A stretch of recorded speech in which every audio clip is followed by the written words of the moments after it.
Tozo le renversement des hôtels, troisième module. Tozo le sur l'hôtel de la sorcellerie. Tozo na point où ils ont l'initiation. Tozo que initiation à sorcellerie, ça se passe plus à travers les songes. C'est pourquoi Tozo le sur les songes et Seigneur Moutunyons azala capable ya koyeba pe ko sosola nini azolota. Parce qu'à partir de yango c'est même facile, c'est clair? Dans la Bible, dans Daniel chapitre 2, au bas de la premier verset.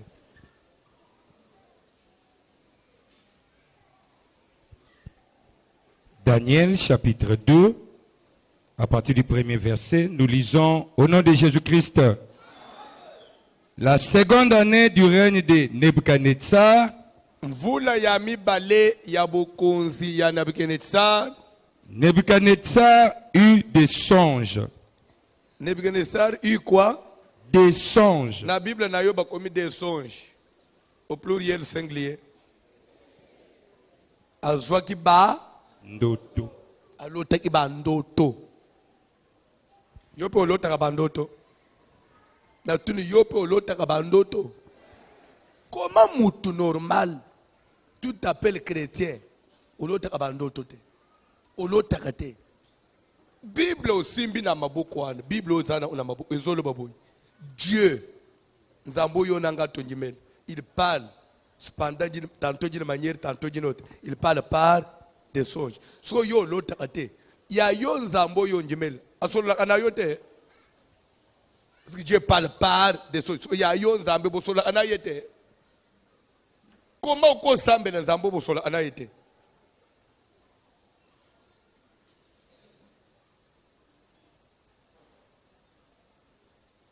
Dans la Bible. Il avait l'esprit agité. Bible esprit na ye comment qui agité. Et ne pouvait dormir. Akokaki kolala te. Le roi fit appeler les magiciens, Mokonzi abengi bato na soloka, les astrologues, abengi bato babikolaka, les enchanteurs et les chaldéens, bato batalaka maboko, balobaka ba venir a bato.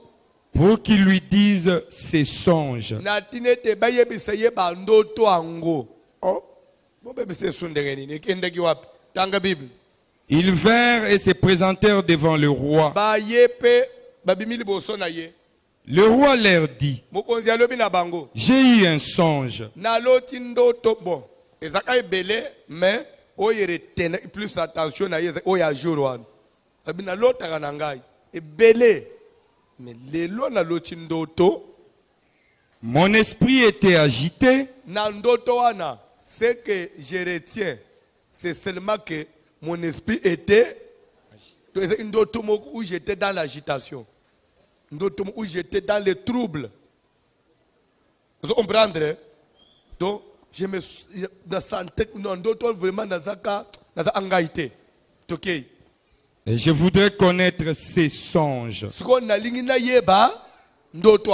Le Chaldéen répondit au roi en langue araméenne. Ô roi, vis éternellement. Dis les songes à tes serviteurs. Et nous en donnerons l'explication. Le roi reprit la parole et dit aux Chaldéens, la chose m'a échappé. Si vous ne me faites pas connaître les songes, je vous dis bien que je me souviens que dans d'autres on a un peu dans l'agitation.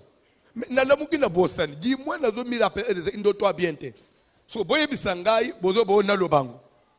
Et vous voyez bien que ngamu kutu na kangiango te. So bozo bana lobango. Na lobango ndenge nini?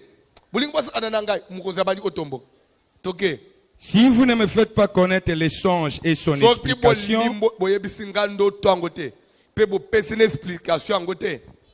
vous serez mis en pièces.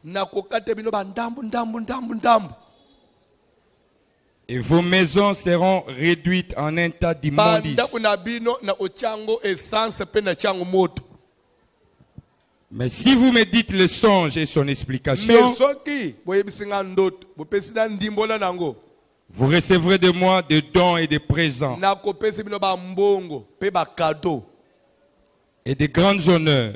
pe nakoeleve bino bokozwa bahonneur ya makasi C'est promotion pourquoi, na misala na bino dites-moi les songes et son explication. boyebisa nga ndoto nalotaki lelo après bopesa ngai explication nango. Ils répondirent pour la seconde fois.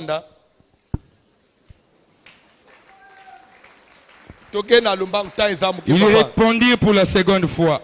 Que le roi dise les songes à ses serviteurs. Et nous en donnerons l'explication. Le roi reprit la parole et dit: je m'aperçois en vérité que vous voulez gagner du temps.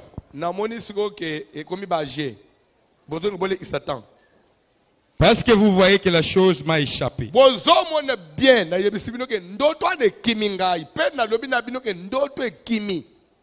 Si donc vous ne me faites pas connaître les songes, la même sentence vous enveloppera tous.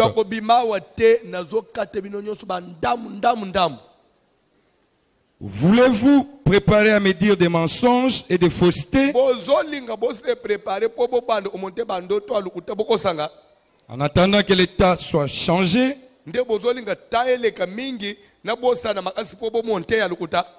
c'est pourquoi dites-moi les songes. Et je saurai si vous êtes capable de m'en donner l'explication.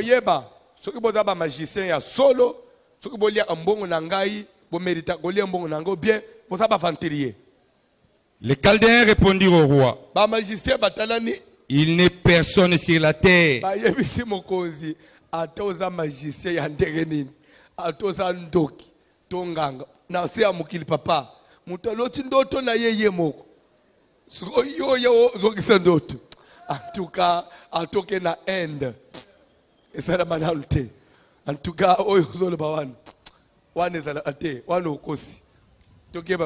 il n'est personne sur la terre qui puisse dire ce que demande le roi.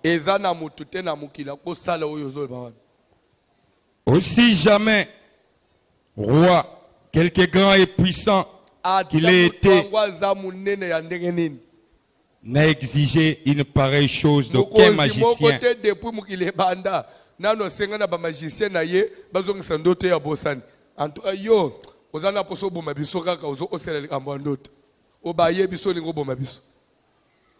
Astrologue ou chaldéen.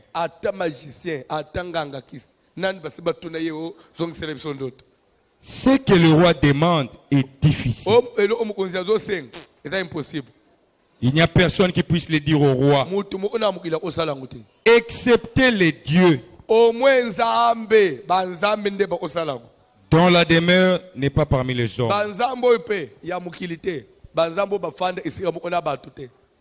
Là-dessus, le roi se mit en colère et s'irrita violemment. Il ordonna qu'on fasse périr tous les sages de Babylone.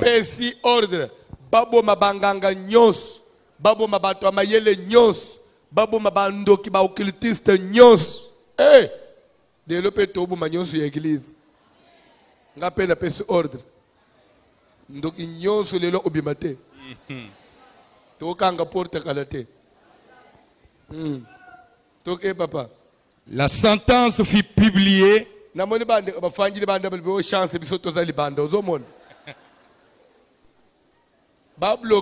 Plateau à partir à Bambar. Côté Bablo à partir à Oura, je monte au bouger ou à l'étage. Pour qu'il mette l'étage. Ok. Les sages étaient mis à mort. Pardon? Les sages étaient mis à mort et l'on cherchait Daniel et ses compagnons pour les faire périr. Nde babomi batu nyonso ya boanya. Bande ulanda nanu. Batu bazo kufa na mboka. Bazo kufele nini? Pona ndoto wa mutu. Babombi batu. Bakati batu mitu pour un songe. Ndoto yozo sana nango yo fanda l'église ke na comprendre te papa. Mikolo na lo tata. Ozo muna nguli comme simple. Ndoto il s'agit de la vie ou de la mort. Puisque vie ya mutu eza oyo tozomona te vie ya moto eza esprit na ye mpo na koyeba eta ya esprit ya moto eza ndoto ya moto bandeko tika na yebiso meme bato ozomona lelo bakufi baza na morgue peut-être bandoto balota il y a 2 semaines 1 mois suka sosola kango bien elinga kufa ase tuve na morgue te avant moto kufa physiquement abanda kufa na esprit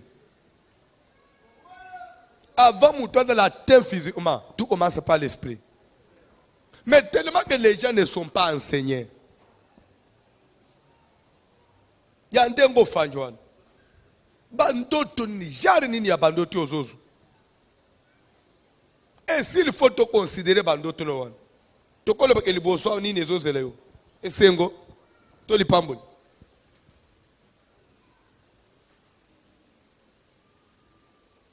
koya kufanda na église te ya ozoyemba petele bisengo alola ozozela to ofetele biso bonane mais tant musu l'esprit na yo oza mutu okufa tant musu novembre kokoma te mais nzamba sala is mais ozoyeba te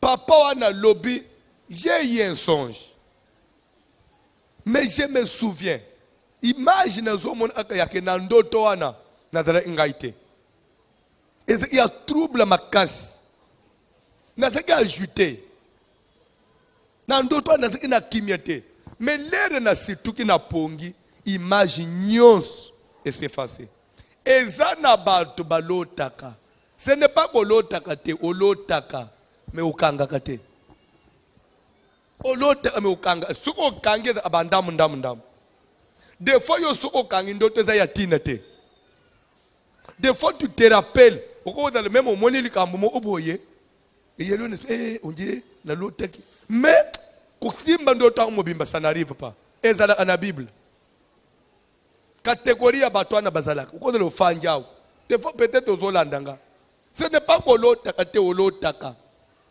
mais obilamukaka na nini eza pe normal te mutu azolota azokanga te c'est temps normal ce n'est pas pour rien comme même na bible Bible, toute écriture est utile. Toute écriture est inspirée de Dieu. Utile pour enseigner, pour corriger. C'est-à-dire que passage, les lois ont corrigé. Yo mutola na kozola mukolokola ntaba. Mutozobi makaka bonje ngulu azoyeba teke naza mutu fona esana na nyama. Nyama ndia kipakate mais mutu normal avec l'esprit, l'intelligence. Soka la muki. Il faut même une minute. Ya on se demander na lotini. Et pourquoi il faut na lota boy? Nazala iwapi. Na sali nini na pongi na ngai. Nde vie normale ya mutu.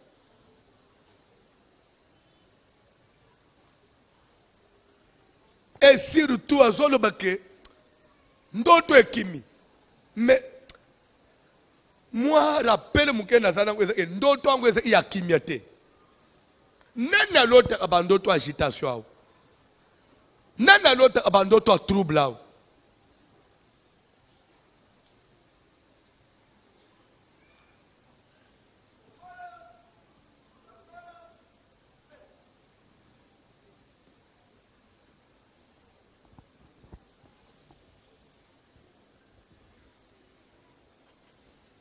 Amen. Alléluia. Alors, na loti, je me souviens, na zoe bake na loti. Mais l'air na surtout qui na vraiment agitation wana ya ndoto wana pa ndoto nyonso ekei. Na tikali kaka na pema. Na zo pema. Na zo se souvenir te. Bino bato amayele. Bino ba magicien banganga, ba occultiste, bandoki, bo sangana. Bokota na monde na bino esprit. Bokende ozondoto na lotaki. Nde place na zolinga église landanga très bien. Les songes, ça ne vient pas du diable. Si les songes venaient de Satan, les magiciens allaient être à mesure d'aller prendre et de ramener. Le songe, c'est le monde de Dieu. C'est pourquoi Moutouazana Koda Nzambeye Moko. Ba magicien ba beti Moutou. Ba koti na monde des esprits. Ba interroger ba démon. Ndoto ya roi ezawa. Ba démon ba lume. Wana Koda tozana ngote. Ba démon nyosu ba kete pa Lucifer. Ba tuni Satan. Roi l'autre Satan lume. Boye bien que monde wana. Eza pa yemei. Ba bomi ba magicien. Ndesi ko batu moko ba ko rappeler mais bobo mikaka ba magicien na batu abwanya nyosu mais moko pe azalaka Daniel azalaka na ba Shadrach bango pe ba milo ba batu abwanya ti bozo pe bango bo sala nini bobo mabango mukilio yo bande ko eza batu mususu basi ba bo sani yo bango fo ba rappeler ka balandela pe na yo mukilio zo mono yo batu ana bazalaka bobo sani songolo.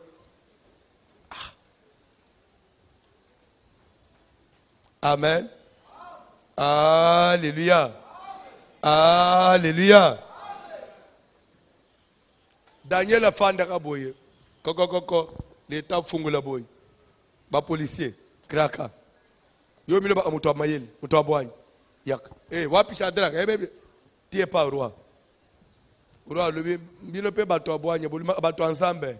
OK. Na lali na lotaki. Ndoto ekim. Denga bo fanjwana. Baningana bino bacho okufu. Bino pe bozongisa ndoto nanga. Ndoto kozala mukunzi za kitoko oloti yo moko. Mais so il faut mukili bobimbe souffrir. Kozala chef kitoko pardon. Amen. Webilere mu ngenga pe na loba kozala mwana mbale za kitoko. Tunanga pone nini? Webi so oza mwana mobali ko so bali na ye pongi ezate yo pe mwasi olala te mengana na zwi pongi te yo olala pone nini ngana tikala ngamo na zo bete miso okofanda wana okoluka masola obetela ngatina zo pongi boni boyiko bona bala yo pamba okofanda okoluka masolo soko lingo lala sambele ngana la lava. Maintenant, Moubalit. Papa, bino bosala kabongo te. Dur. En tout cas, yo pesa. Oza dur moko. Moubali nanu alali te yo mwasoko lala te. Tala azoba nanga muluba. Ozomon. Ozomon. Papa. Ozomange ngai. Wana baluba pesa. Ozomon. Ngana za muluba bien na za pasteur.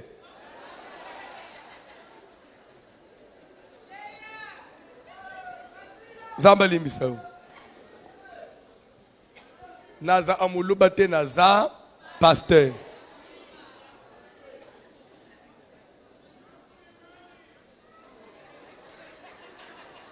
Tebe tele yesu mabo oto avancer.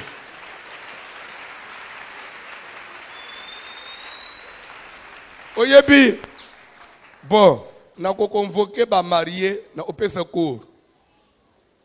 Na mbeto moi si ako baluka te so asengi permission te. So na zoto le bino ba célibataire. Papa na bala te. Papa na bala. Libano zoka ni sangwe za nini? Kwanga na madeso.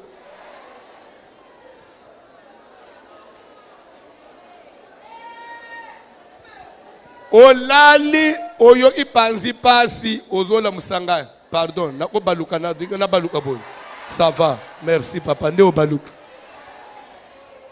Bon, na lungwe place wane, na mone ko benda ba débat milai pam. C'est pourquoi ba oya bino ba mabale za raté penza. Do obaluka na yo mo oboy. Démocratie. Wana mariage démocratique.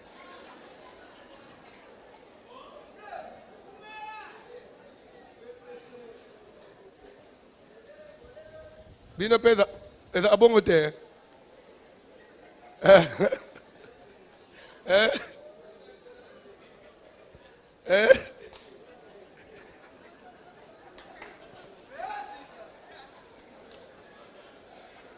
Amen. Papa Martin alobi nalala en église awa Ba utela nga permission wapi? Nazakana permanence sawa. Bon samedi olala kananda ute. Na utuna samedi. Na dimanche olala kananda kwa. Église est sauvée bateau eh. Eh. Webi na ba papa nyoso ya ba hemorrhoïde. Ba mo kanga makanda veiller. Singa batino veiller. Nous avons des fuites de Mahomet. Autant de fuites de Mahomet. Hein?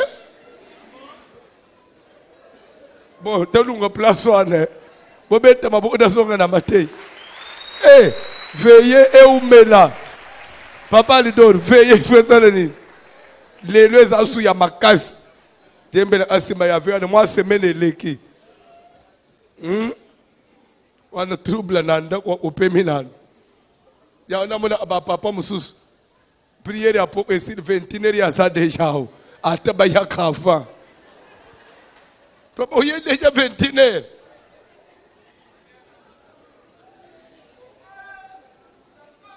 aza musika amiyeli ava OK zamba pambo na mutumoko Bible zolba ke roi bengisi Daniel na batuna ya lobi na loti mendoto salinini Ekimi. J'ai besoin de mensonges. Naza chef. Ndoto na raison que sikoy. Papa tangelanga Bible. Tangelanga Bible. Alors Daniel s'adressa d'une manière prudente et sensée à Arjoc. Daniel lobi na ndenga ya mayele pe ya boanya. À Arjoc, chef des gardiens du roi. A lobi na chef des gardes ya roi. Qui était sorti pour mettre à mort les sages de Babylone. Il prit la parole et dit à Arjoc, commandant du roi, pourquoi la sentence du roi est-elle si sévère? Arjoc exposa la chose à Daniel. Et Daniel s'est rendu vers le roi. Il le pria de lui accorder du temps pour donner au roi l'explication. Roi, j'ai besoin que tu m'accordes 3 jours et 3 nuits. Que j'ai le temps de prier. Que je rentre dans la présence du Seigneur. Et après quoi, je vais te ramener. Pas seulement les songes, même son explication. Dans la Bible. Ensuite, Daniel alla dans sa maison et il instruisit de cette affaire. Même un pasteur, même un serviteur de Dieu, même Mubali Nayo, même Ndeko Nayo, azotika likambu na nzamba solo, agende okota na occultisme, agende usimba kiss, azamu kofi. Satan azala limité. Monde ya mulile za limité. Nzambo ngai na utongimele tomona kana misu te. Nzambo tobelelaka. Peut-être tu crois qu'il ne répond pas, mais il existe. Je vous dis que Dieu existe. Soki nzamba zalaka te ebele bafanjao. Yoko kola te okoma na ajoy. Puisque yebi même makambo kindo inazote yao. Na famille no binozo sala rage. Ba musuba fanja papa ne binobi balabala. Akendo ko bala na basi andoki. Oyibang bien. Ba marata no ya bandoki. Bazo bunji soti lelo. Me basala tout na kokolo no babo mayo bakokate. Bolingo na nzambe. Nde na yebisaka bato. Na yebaki nzambe te. Na zalaki mwana muke. Nazo liye biloko nazo kipete. Nazo la le place na okipete. Na yebiteke basiko sambeleza elo onini. Bobo mingaite. Kaka lelo na komina connaissance. Eloko avaye kota na muno unasa la prière. Nazo lota nazo discerner. Ndebe batelemi otlete zo sambela. Bato amulili balobi ko kosiri samvulo te. Bakosi. Laisse-moi vous dire une vérité. Bitumba, c'est inévitable. Même la Bible dit, ils vous feront la guerre. La guerre, Dieu n'a pas interdit, Dieu n'a pas défendu. Les combats, ils peuvent nous combattre. Ça, c'est permis par Dieu. Mais ils ne vous vaincront pas. Bakobungisa bino me mutu na yo ba olalisa na se. Papa, bakobelisa biso. Ko beli mwandambu. Me bakota yo na libulu. Mwana no akokota na libulu te. Mwana no akokota na libulu te. Soki yo okoti na libulu lo beza distraction na yo moko. Ba magicien, ba astrologue, ba tuyandenge na ndenge ba kutani na roi. Roi yebisi bangu, j'ai eu un songe. La chose m'a échappé. Je voudrais quelqu'un qui puisse ramener les songes et m'en donner l'explication. Bande ko batalene balebi roi. Depuis mukile banda. Likambo bongo selemate. Ndotu olote yo moko. So olamuki na tongo bisote ko biso tozaki na pongi na yo. En tout cas, roi, lo bande kaka. Vous en avez poso éliminer biso. Bomana obiso kaka. Daniel a yebisiye. Oh roi, vie éternellement. J'ai besoin de 3 jours. Na zonga na cuisine interne. Na interroger Nzambo Yalol, le maître des esprits. C'est lui qui contrôle même notre sommeil. Pendant que tu diras autant de manambet, nyonso le kanak.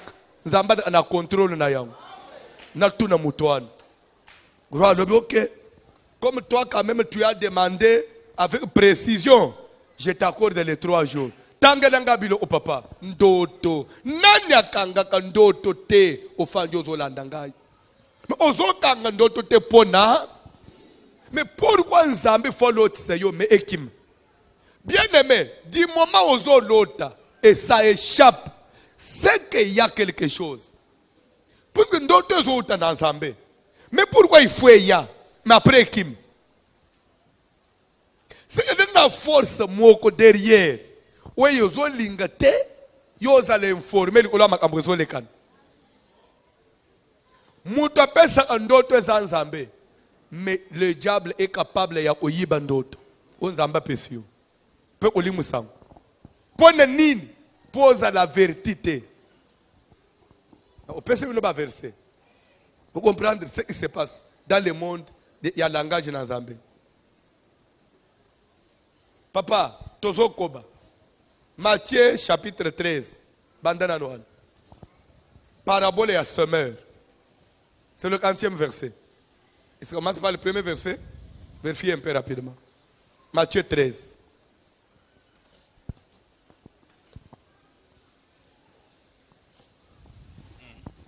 Ngape na vérifier te. Ngape na zaka me mukonzi peti. Na pesi bino pe devoir bo vérifier. Na pesi ça la type c'est que ba toke ndo luka ndoto. Bo bino pe boko lukela nga passage te. Na za pe mukonzi oui ou non. Commandant du temple. Boniko boko luka. Ceux qui vont quitter les serviteurs seront mis en pièces. Vous trouvez, ok, vous sauvez Baninga, tu es papa. Ce même jour, ce même jour, Jésus sortit de la maison et s'assit au bord de la mer. Une grande foule s'était assemblée auprès de lui. Il monta dans une barque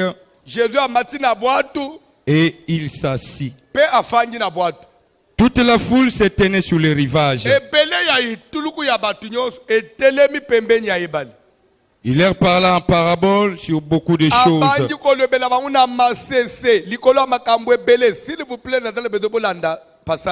Ça va vous instruire. Et il dit, un semeur sortit pour s'aimer. Comme il s'aimait, une partie de la sémence tomba le long du chemin. Les oiseaux vinrent et la mangèrent. Une autre partie tomba dans les endroits pierreux. où elle n'avait pas beaucoup de terre. mabele ezalaki mingi te, mabanga na mabanga. Elle leva aussitôt Bandeko ebotaki pe semence wana ebotaki pe. parce qu'elle ne trouva pas un sol profond. Mais lokola mabele ezalaki mozindo te, mabanga ezalaki na se. Mais quand le soleil parut, Na tango ka moyi ebimi, elle fit brûler et sécha faute de semence racines. wana ekufi ekauki po misisa malonge ezala ite. Une autre partie tomba parmi les épines. Nkona mususu eke kokwe na banzube. Les épines montèrent et l'étouffèrent. Eboti pe mama, eboti nango papa. Ebandi pe kokola, mais lere ba nzube pe babandi kopota, ba étouffer semence wana, ekufi pe ekauki. Wana troisième semence. Ok. Une autre partie tomba dans la bonne terre. Parti mususu yankone kokwe na mabela malamu. Elle donna du fruit, Eboti ekoli eboti na bambuma. un grain 100, Mbuma moko eboti 100, un autre 60, moko eboti 60, un autre 30. mususu eboti 30. Que celui qui a des oreilles pour entendre, Oya ngana entende. mato ya koyoka ayoka. Tokei. Les disciples s'approchèrent et lui dirent, Bande ko ebike juro ana teika obongo pe silisi azuba ye kole na ye bazongi ndako. Fule nyonso ya juro wana babimi kaka na lisese wana. Pe abwa ele bango na souk que celui qui a des oreilles pour entendre pe bato bazongi ndako. Même yo entendre lo. Bato nyonso ba ya en église, même ndenga na zote yao. Bato nyonso babima ana elo ote. Mukende babima ana elo. Landa Matei. les disciples s'approchèrent et lui dirent, Même baye kole oyaye, ba comprendre ipe yangote.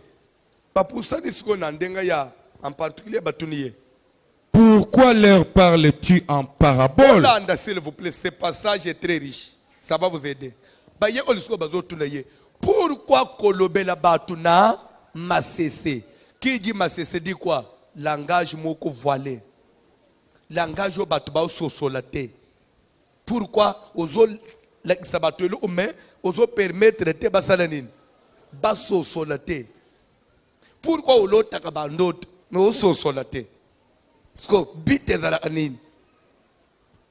Pourquoi ba pesio kindoki mais bazo linga te oyeba kozala kandoki?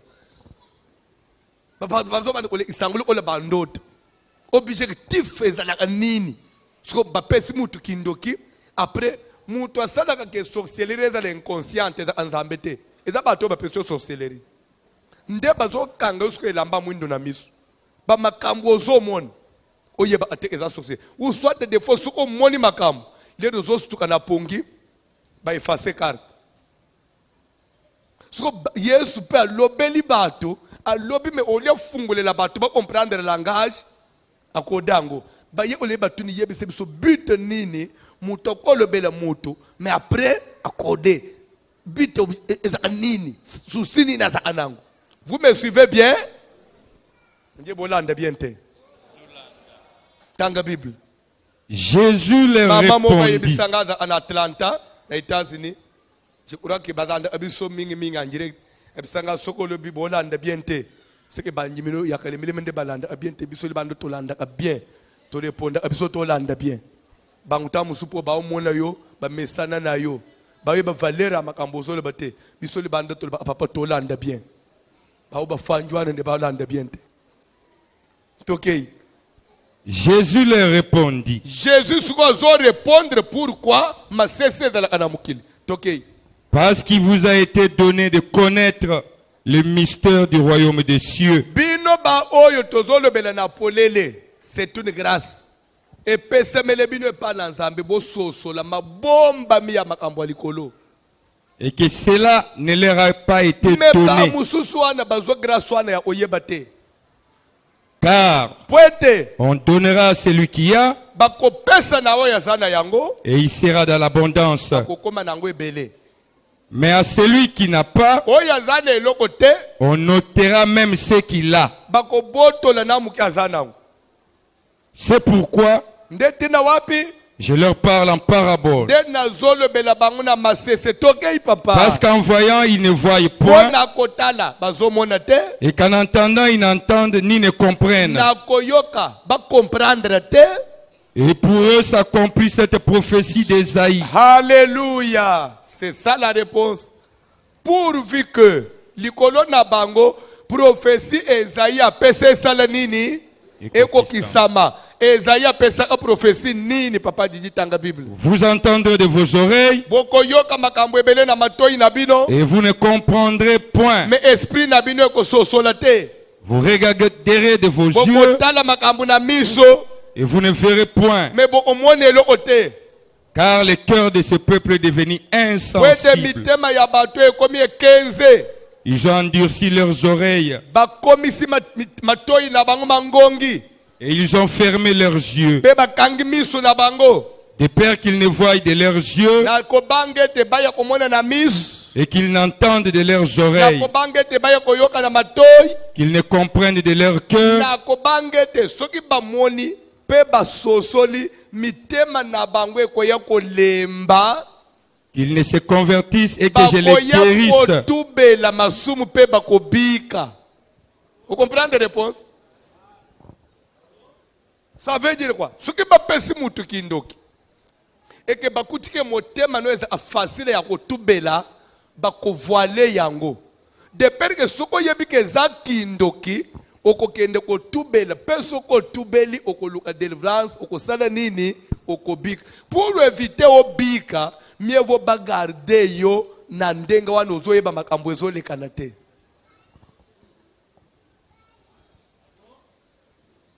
Vous comprenez le côté? Nazo bandela. Jésus azoloba ke soki nalobeli bato na masese ezala accomplissement ya prophétie ya Esaïe. Eza na bato mususu ko permettre ye asosola makambo te. Po soka sosoli ya riska motema esimbama ayeba nini ezolekana atubela bika. Alors on a tolinga bika te botika ye kaka dans le flou ti yakende pe li felo bongo. Mais moi et toi, nous ne sommes pas de ceux-là. Oh, il faut bakoufa sanko sosola, bakende li felo. À nous, il nous a été donné de comprendre, d'écouter et de comprendre, de regarder et de voir. Na tinete mitema na biso esimbama. Place tozo mone clarté to tubela pe tozo lobiko na Nzambe. C'est pourquoi l'église ezawana pone ufungula batu misu. Keba na makambo zo lota. Kwa eza normal te. Via muteko zana te. Bandote zaka upumbwa kobete abatu ba masasi eza normal te.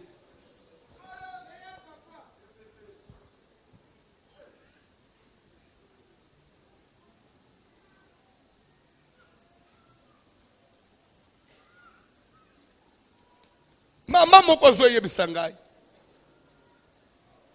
Mama ya boti bangu. Alibi pasteur. Okondimate mama na biso. Okondimate. Mama na biso nde muto. Tozo kola. Mama na biso discipline. Soko kei prière te. Okolia te. Soko bo lali bo sambeli te. Mama zola msobino beti bino. Mama na biso adilakise biso nzela nzambe. Melede toye kokola papa tokomi mutu na mutu bamusuba bali bamusuba lungwe bamusuba bakomi bazibanda una bango soki moko na biso lotie loko et souvent bando to ezala nini okomona ta mususu tozo lettre grand frère na biso moko asaka ba faire to omona okolota na ndoto ba ninja ba ulanda ye grand frère azana maleta mbongo bazolanda ye mbangu grand frère zo kim soko na ba ninja wana otelibie omoni mwana mwasi akangela mbana mutu. Ce qu'on a collé, tout bien, moi, moi, je suis total boy. Maman, bota biso. Ndazana batole bibo to keyi to ozoye. Aza mwana na ngai. Ako échapper tenga mo ne ba faiblesse nenyos. Ti ukomona na ndoto le ti batole ba yeba kangi grand frère. Ba boto le grand frère maleta mbongo. Maman lobi osui. Yo kanise inini. Ukoma patron. Yo koma patron lo banga mutu omele libele na ngate. Ukostuka boy ndoto. Pe okobeta ngo na tongo ti toko ma 16h bazoyi ba grand frère mbongo na musala plus de $200,000.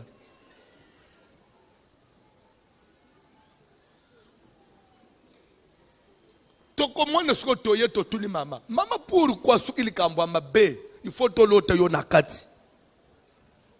Mama zo ebise biso. Siko yebiteke pour assembler en église mu côté ya ba bosani komi nangu. Soki komi soki limité, soki quantième soki rue ndenda bosani mais faut limiter mais na bosani rue. So alobi oyebite bateya biso na église na biso ke biso nyonso ba africain nyonso toza abandoki. Nde réponse mama zo pesa. So mama olobi ke biso nyonso abandoki. So lingolo ba bobi teke toza abandoki. Même si on a besoin d'andoki, te bino boye ba teke biso nyonso toza abandoki. So ba ye utu famille ba ye omonanga papa. So mama oyo nda meme biso na makambo na Nzambe. Mama ne biso lingi église, mama ne biso lala ananda ute, mama ne biso da retraite to esili à côté. Mais les tokoli mal les réunions se zo komela biso, eza mama na biso. Bokolota. O moni ndeko na biso za na libala. Mama zoya na bato. Na libala ya mwana le ya mwasi. Baba ndiko biso biloko mwana bazo bo libanda na ndoto. Bakamatina mwana batindiki libanda babloke porte. Na moyi babengani mwana na libala. Tout le monde me tolo tiyo yena ba soda obumisi mwana na ndako. Lelo bazo bengana mwana na ozolo banini. Bo biteke biso nyoso za abandoki. Bate biso na église na biso. Réponse nini maman so pese biso pasteur explique-nous. To simba nini? N'est-ce pas bon simba nini? Mais pese biso réponse. Moi wafanya lubi ah papa ondima te mama na biso. Bande kwe bele ya batu bakangama ne l'église. Église c'est camouflé now. Ndo zomu na mama pour de prière. Ngai ngaka Nzambe na ngai. Pone ko avec les batu. Bando ke bele bazoko Bible ya couverture. Même awe bele ba fanjao. Mundi me voici l'homme. Asili si famille au fanjao. On détruire les familles au fandao. Misala mundi me voici l'homme. Pour les ba utala kalembele ba prière a makasi asamela unate bilo kwa neza yete. Nzokanda yo eza yo famille eza ye. Awa peto sitocha yeka. Za yo te wapi eza yo. Yo zo mona mutu na moi na zote ozo lala lero ozo lala pongia normal. Pongia normal.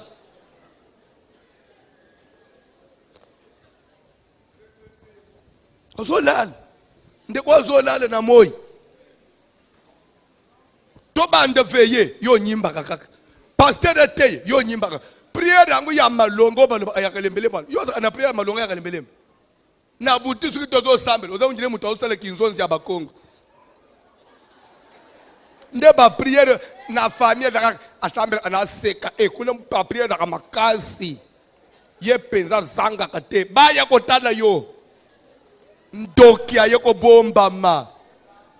Pour aller sa famille ponge bande ko détruire batu. Azolia batu na ndenga kimia. Onyoko li batu mingi.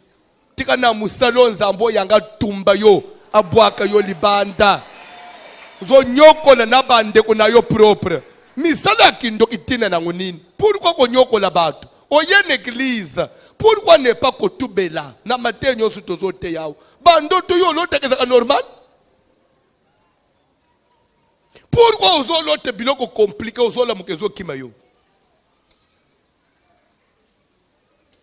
Bando to ya yo eza ya ozo kata misuni. Bando to ozo lamba. Bando to ya yo eza ozo pum soko la muki obosani. Hapana kanga bando to te. Mais Adamu to kanga bando to te. Mais dis-moi jare ya bando to ya lota idée zalaka. Parce que même au roi ya zoloba, la chose m'a échappé. Mais dis-moi ce que j'ai à l'esprit et que mon esprit était agité dans ce songe-là. Même à toi kanga était mo yebi catégorie nini. Bilo yo lota ya sens te raison pour laquelle dans Daniel chapitre 4 l'air n'a pas connaissance l'autre ndoto yebisi Daniel. Daniel talandoto na loti il y avait un grand arbre wane na ba branche l'air a détaillé silisi alibi ordre uti na lo la battre l'arbre bakati tip l'air silisi ndoto Daniel nyingisi mutu Bible bete Daniel yo inamawa tanya chelo boko na letama lobi roi na niveau ya yo papa sa majesté na ndoto eza jinye na yo te eza na ebele ya bato biloko oyo olota eza jinye na yo te mwasi kitoko metala bapongi na ye mobali kitoko atanga pe me milotaka azotambula na bazamba makolo ngulu na bamboka yo ozalaka na bamboka ozomata bamontagne makolo ngulu na moi licencié aye kofanda na église na comprendre vite o comprendre vite na mboka osalaka nini na bandeko no na zamba famille oyo yo na famille bokoka bona te. Et aujourd'hui quand la Bible dit l'homme quittera son père et sa mère na ebandeli ya mokili Dieu a créé Adam et Ève bato baza misato na mokili te Adam zana papa tazana maman te mais Dieu déclare dit c'est ainsi l'homme doit quitter son père et sa mère. Nazoto ne bino nyonso to bala ata tozana banda una biso to utana na ba famille te so ko quitter onzamba lo bawana eza physique non c'est sur le plan spirituel. À un certain niveau il faut séparation seulement entre nos famille. Mais d'où vient que maman ya bana ce qui combien ce que l'autre vous avez pas na bino soko loti ozana bande ololero bande kokol soko loti eza ndoto ya école primaire ozoye pe uti classe oyo kuti papa de mino afandi na se ya nzete na bande ono bazoto na oye classe ozuka boy nzo nde mama mobimba yo famille na yo bakobima na ndoto no mokolo nini soko mwasi oyo ya boy na ndoto il est dans la famille. Est-ce que cette femme serait une bénédiction pour le mobile? Si vous voyez qu'on fait de l'église, vous voyez qu'on a un pasteur. Alors, semble tout le monde a changement de thé. Tout le monde a prié. Mais changement d'abord, il faut dans l'esprit. Na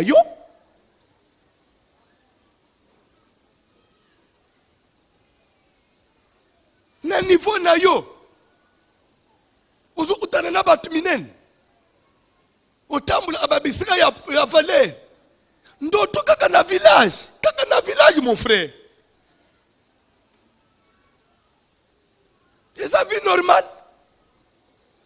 Si vous avez les résultats, si vous avez les résultats, bambonga osimba osala anaunini. T'as les résultats dans la vie na yo. Pas d'avancement.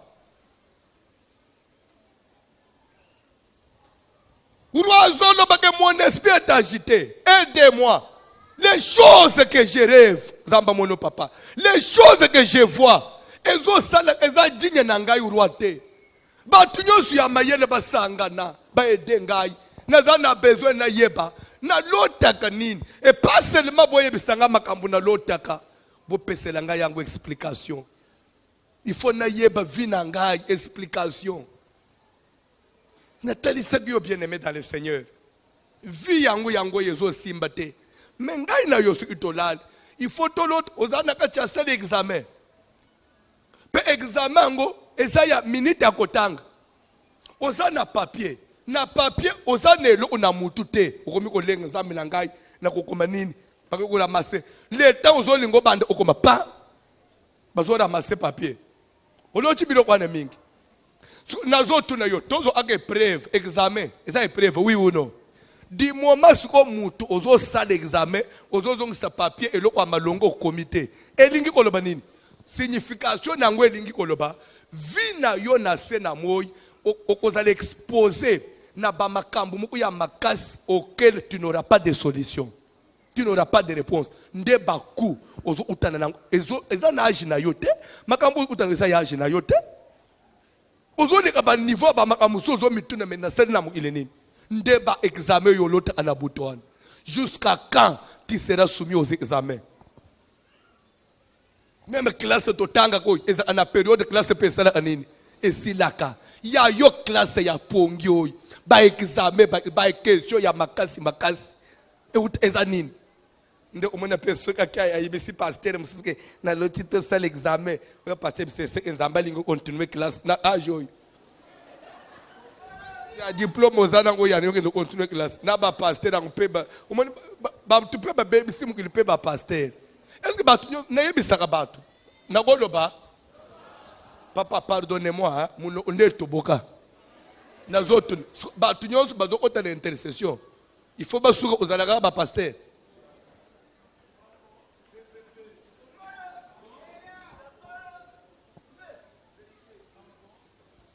Namoni soki lobi kuna ba musu balandinga baba o matisi ba musu ba serviteur biso to tikali ne bisi ba o moni eloko na saliwana muto pousser ngai ezate mulimu na ngai e convaincre nga pona yote baba oh messieurs j'ai le Saint-Esprit. Si le Saint-Esprit ne m'a rien dit, qu'il faut forcer ngate. Même si tu me donnes de l'argent, na usala ngote.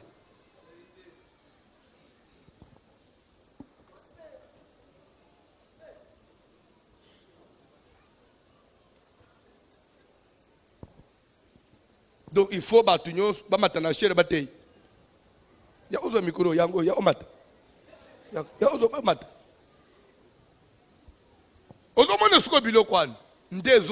Comme n'importe qui veut être pasteur, n'importe qui veut prêcher n'importe quoi, n'importe qui prétend connaître. Je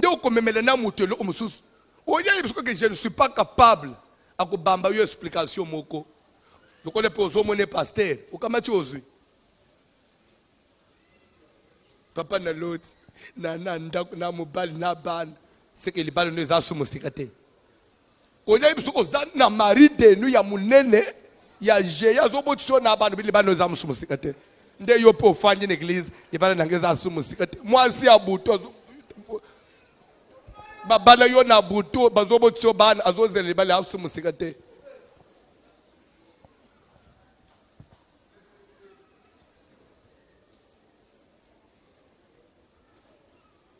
na loti lelo surtout fanya neti place moko neti to voyager après na moli automatique là moko neti avion tozo kende c'est que kalate o kende poto one explication à pasteur oya biso ozando ki bozo pumbwa na mama na bino aso ba kalate o kende poto to ko ba lobi bo telema to prier na siliki to telema to prier o kalate o kende poto ko la ya zeta kombo poso ngubu ndeba église tozana ngusiko akende poto ndeko ya okende poto na mama na bango na aéroport ya mulili bazo voyager ndeba okende poto poto ya aéroport ya Bumba izalaka avion se lungo Bumba kende poto toloba te botelema na siliki déjà botelema papa tokena kantika ozo sala pe prier yoka lelo na simbi pweya bato balotaka pe basala anini babo sanaka. Si Dieu nous prête vie, demain je vais donner quelles sont les raisons qui puissent faire que quelqu'un oublie les songes. Je vais donner quelques raisons. Et quand si j'ai le temps, je vais maintenant passer aussi na bato balotaka te netuyo okobete demo olotite oza ebembe wa mutu soki mutu alotaka te aza mukufi spirituellement. Donc sur le plan spirituel tu es mort. Na kopesa ba verset et les raisons. Et après je vais parler sur quelques exemples de songes. Quelques songes, comment interpréter les songes na kati na leki na point mususu pour matin na biso sur les songes te. Moi, il a développé une société. Je prêche sur la sorcellerie. Il faut que les signes de la sorcellerie. Après, il faut que les œuvres de la sorcellerie. Après, c'est un enseignement vraiment. Je vais développer ça d'une façon spéciale. Penzamba ko aider yo. Ozo lumière. Ba yembi kantika. Telemako.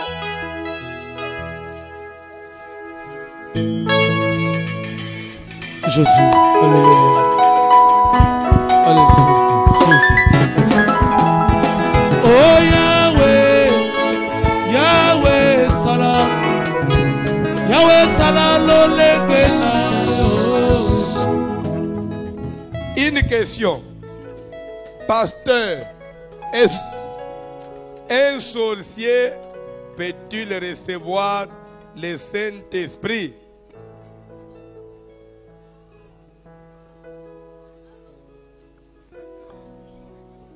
Sinon, les magiciens. Ah, pardon? Exemple de Simon le magicien. Oh, n'a répondre. Mais au moment de quoi combien local? A mis répondre yemo. Il a déjà donné la réponse. Les sorciers à l'église, il peut avoir le mariage, il peut avoir l'argent, il peut avoir les dons du Saint-Esprit. À l'exception, il y a eu c'est le Saint-Esprit dans aujourd'hui. Comment il peut avoir les dons du Saint-Esprit sans le Saint-Esprit? Ok. Je savais que beaucoup de bongo.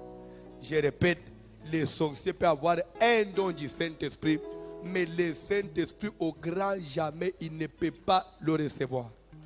Un magicien ne peut pas recevoir le Saint-Esprit. Parce que quand on a le Saint-Esprit, automatiquement, on est enfant de Dieu. C'est que ton âme est sauvée quand on a le Saint-Esprit. Mais lui ne peut pas recevoir le Saint-Esprit. Pourquoi? Parce que son esprit est déjà vendu au mal. Nazo répété. Nakoloba. Judas Iscariote. Azo abadon.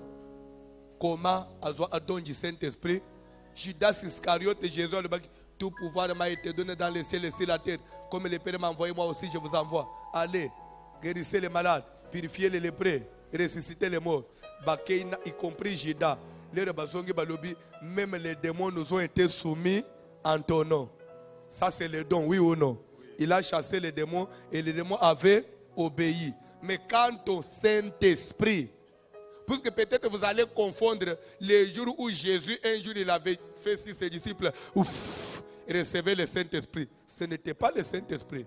Parce que le vrai Saint-Esprit, il est descendu pour la première fois sur la terre, le jour de la Pentecôte. Là, Judas a sa midjembika déjà. Judas a la hâte. Ako uyambangote. Ako kote pena rendez-vous anete. Mais, oya, recevez le Saint-Esprit. C'est la chaleur. Quand on est dans l'ensemble comme ça, on peut vivre la chaleur de l'église, la grâce de l'église. Mais le Saint-Esprit, c'est la semence de Dieu en quelqu'un.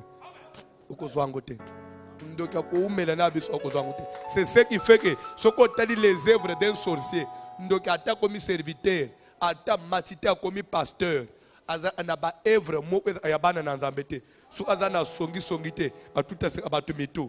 So d'autres abatumitu te aza amatongi. So aza matongi te aza alukuta. So aza lukuta te aza ana haine. So aza na haine te aza jaloux. So aza jado asepela anabola mo mutu. Donc omona ka mutu aza ana bilo omoko pourquoi songolo?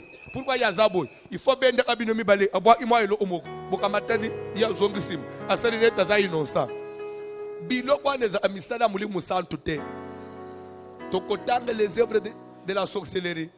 Tokoyeba nandenga tofanja. Même nanda unabino koyeba bato. Même na bani utalu ngantuka wo penza. Wo pasteur atangisa wana ye penza.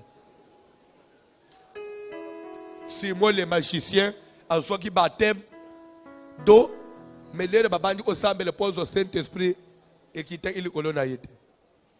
Et Pierre a dit ça qui est que tu n'as ni part ni l'eau dans cette affaire.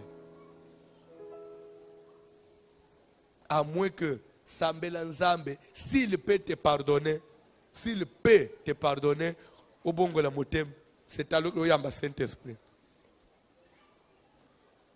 Saint-Esprit Nzambazala jaloux à couper son nyons, car on dit la grâce est trompeuse.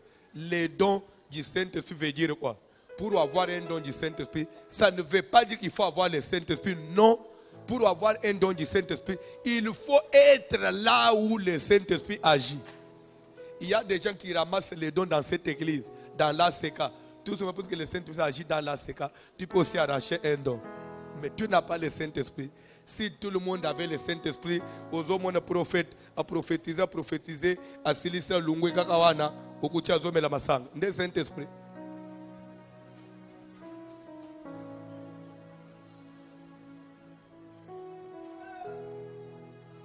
Tu retournes page. Hein? Deuxième question. On a au tal de bakiri et Mickey. Pesa pas déjà tanga. Rapidement. Deuxième question. Ah, Alinga Fanda. Telem. Bonga ona telem ndemu tunaboma Yesu. E kulustu o memangu bisonyonso. Nga na telem depuis na te yo Fanda o telem pe. Bo telem. Toke. Nga na message bino pe bo message. Eza e kulustu. Papa à propos ya songe. Nalalaka nazolota mama na ngai. Aza koempêcher nga nasala examen te. Ah bon? Mais a privilégié Lekinanga. Malgré ça, na kimaki pe na komaki na retard. Nasalaki examen te. Mais naza déjà diplômé il y a 8 ans.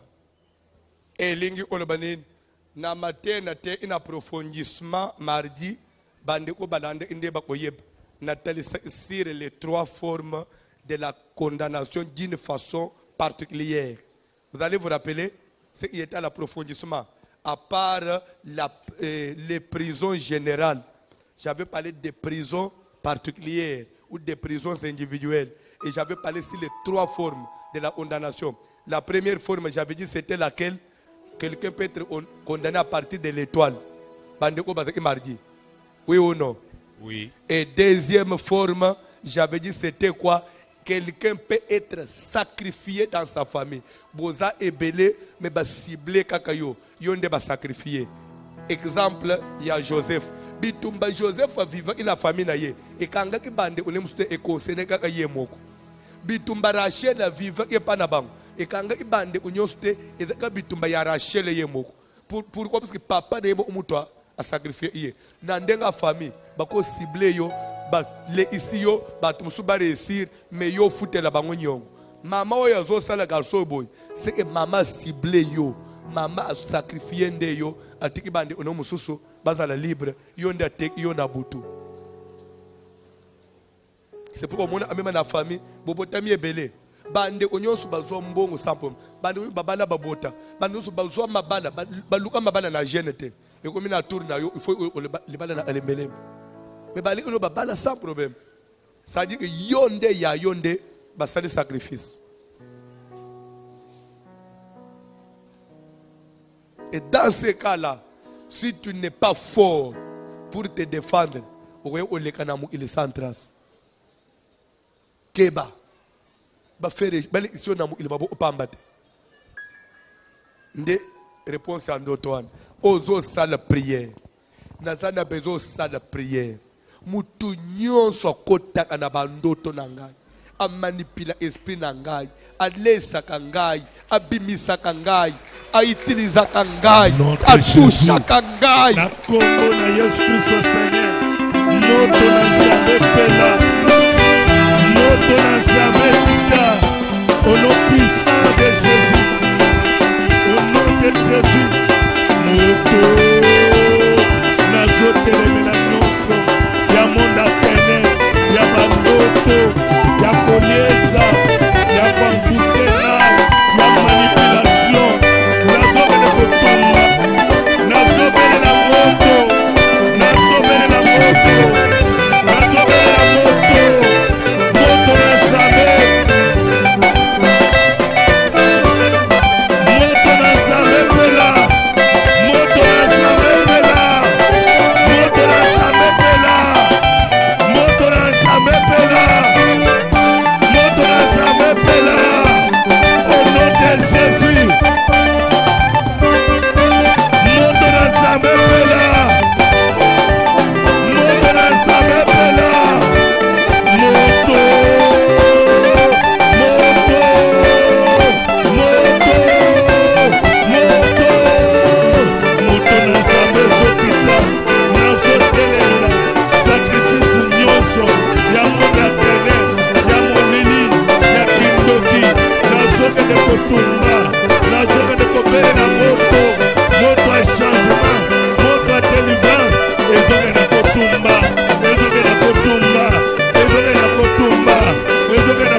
donner des exemples yandoto na permettre de prier.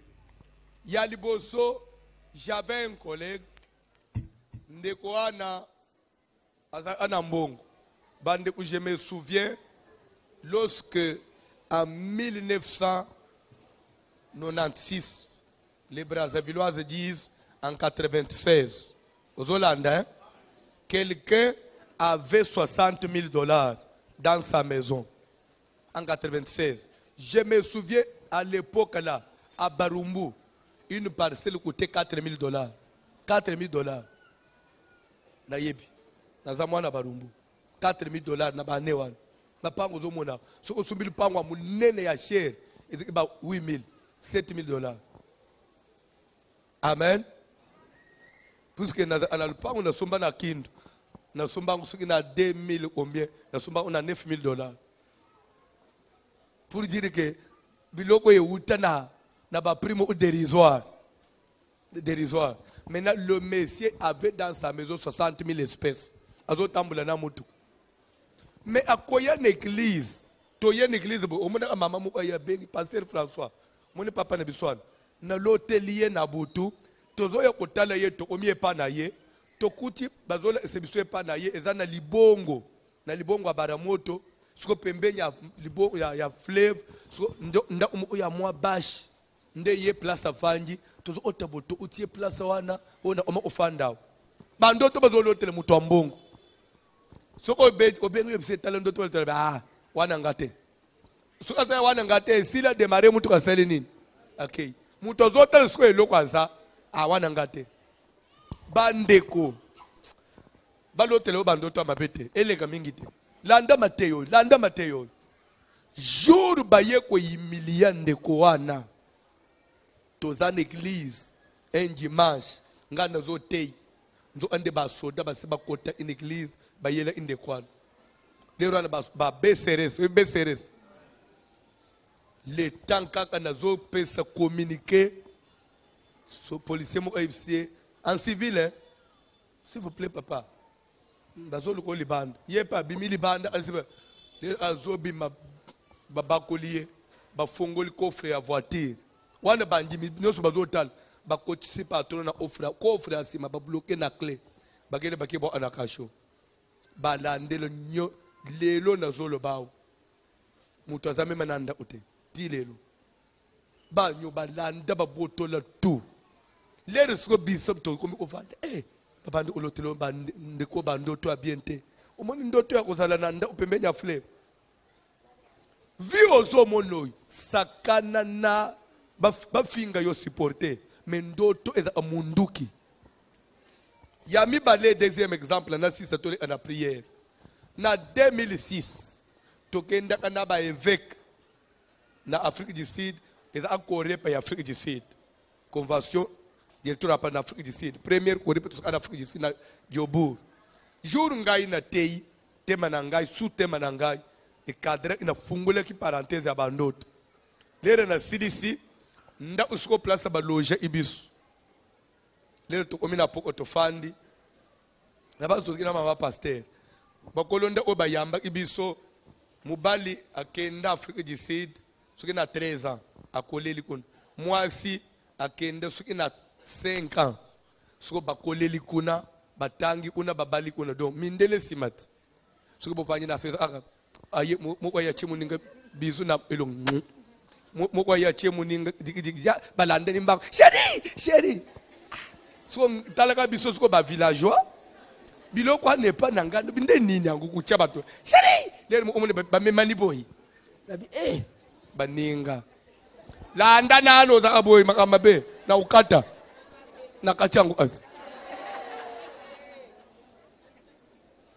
bande okotala bo lobi me libala yangoi lere kana beti matena sisi tozongi nanda utofanya na munika mwasaye pasteur François to solo la mukena ka chéri to solo sini yo chéri papa Mateo te interpeller ngai boni mobali na ngai yo na sadaka des semaines te il faut na l'autre tokende na nzela tokomi quelque part mu pepe tourbillon ya kenzela na ye ngana kenzela na ngai tobungani ou des fois na kutana na bato babotoli ngai ye basi babotole ngai bakena ye des fois omona mwana mbali mo ya benji nga akena ngai ya komi kolanda zolela bakena ngai nde bandoto na lotaka na bisie mama elingi koloba ke kolanda babizu ebele angurote ozozo angurote libaloy un jour bo okabwana ah papa yope to sisi convention toye 2008 toye convention mususu biso tozo te en église ozolanda matei biso tozo te en église sikoyo ye mwasi agende musala sikoyo fale après musala landa biso en église prière c'est sili mubali sikoyo tozo mema babilo u église bazozongisa na ndako munji mimoko azi chauffeur mo azi mutu ka mubali azokenda tika bilo na ndako poe ozonga ozo mubali lera zoya atala na coin amoni mutu ka ya papa mu u église etelemi na autoroute pembeni wala mutu ya papa na bisote chauffeur frena chi arrière po atala mutu ane kufi place ya mabebo itonini akenge jina na achiboy akuti mwasi wana ya papa wana na papa mu église nu frère pas aka image bango so bango na achabolingo na bango bazo ye pa filmer na ye kaka après akei atibilo onanda wazongi ayeka na église amati abitalelo ona utinanze mwasi na soko wane biso nyonso na ba passer icheso to za sur place yebisanga libala ndengwana yo continue babenga na mwasi wana le même jour na fanye na bi chéri chéri mukili ozo monoyo keba na ndoto après na abenga papa omoni bandoto na bandoto no te pasteur na bi chéri keba na mukili ozo mata ba voyage ozo kita me batu ba l'hôtel ayo komi na vie ya pasi ozala ka mwasi ya libala omoni bandoto musubo oka interpréter te ozo lota mwasi na yo souvent ozo lote ozo surprendre na basi mususu souvent basi moko bazio bazo bungisa yo omona bino basi omona nini seka zandumba na lote na basi moko babungisa elingi koloba nini elingi koloba tamusu ya des femmes qui envie mobali na yo bazo bungisa sko spirituellement na ndenga kindo koma babotolo mobali wana soko yebito bande oselpe olonga basi wana osele même ba jeune osele ba offrande un jour tu peux commettre une erreur ou tu éloigné na mobali. Prenez d'abord les choses en angle spirituel. Na mon fiancé na ngai na lota na kende otala ye papa na utie na mwasi mususa kipenga ite c'est qu'il faudra ka tambula ka bien te oh yo zika d'abord na ndenga physique. Spirituellement nzamba signalo ke mu pepe mu ekoyeko beta oyo akuignore yo kunjimateke za fiancé walinga kiyo ndoto nini ozolota mema bana nozolotela bango nini mwana bungi ozoluka mwana no moko azomona na te keba c'est un esprit de mort. Même s'il faut faire des offrandes telemisa ba offrande pour mwana wana lelo tozosuke lao sala prière moto na nzambe attaquer ndoto nyos mema balotela yo yebisa nzambe ko permettre te ego isamande ngwana to sambele na ombo na Jésus puissant de Jésus moto epanza moto nyosabe moto akinoki esprit à sacrifice moto na nzambe pela moto na nzambe kita na zopanza nyosa tele la prière la prière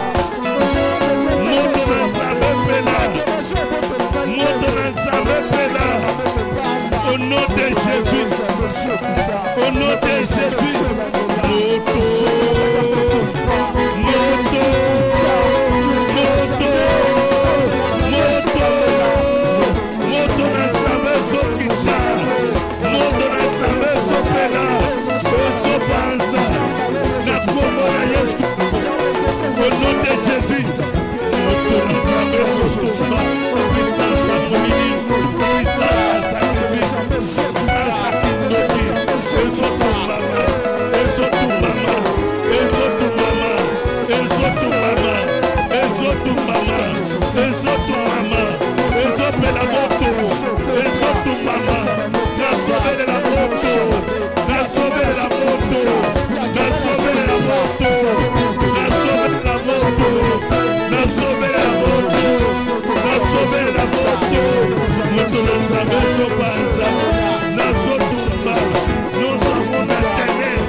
ndoto